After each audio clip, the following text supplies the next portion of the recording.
Well, good morning again, church family. I hope you've been able to engage with the beginning of our series in Lament, which commenced yesterday. Now, our first reaction to the word lament is often a negative reaction. It just sort of feels depressing. But as I said last week, that's just not so. When I checked in last week, I mentioned that lament is in fact connected to praise in the Bible. Today I want to suggest that lament is proof of a relationship. Now, our household experience is that somewhere between 3 and 5 p.m. most afternoons, at least one of my children will say, "I'm hungry, what's for dinner?" And as the afternoon drags on, that question becomes more desperate and frustrating, especially so if they're not quite liking what is on the option for dinner that night.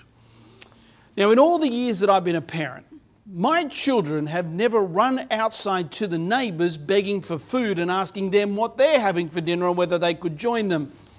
Their hangry reaction to me is in itself proof of our relationship with them. It is because of a lack of relationship that they don't run to our neighbours to satisfy them.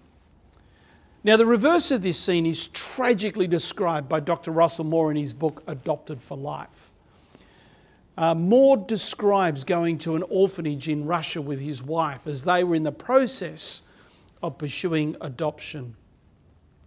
The silence from the nursery was eerie. The babies in those cribs never cried. Not because they never needed anything, but because they had learned that no one cared enough to answer their cry. Children who are confident of the love of a caregiver cry. You see, Israel brought their lament to God on the basis of his covenant with them.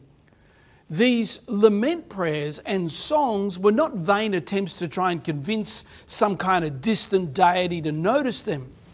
Do you remember the scene of Elijah and the priest of Baal in 1 Kings 18? It's a great scene. The priests of Baal were dancing around and cutting themselves and crying out and getting louder and louder, trying to conjure up a response from their God. And Elijah even taunted them, shout louder, he might not be able to hear you. Israel, on the other hand, were a people whom Yahweh, the sole sovereign creator, had called his firstborn. Elijah, like Israel, like Christians, simply asked their Father to act as their Father. For the Christian, our lament, when taken to our Father in heaven, is proof of our relationship with God, our connection to the great caregiver, the God who not only is sovereignly in control of all things, but who is also very good. A God, a Father who loves to give good gifts.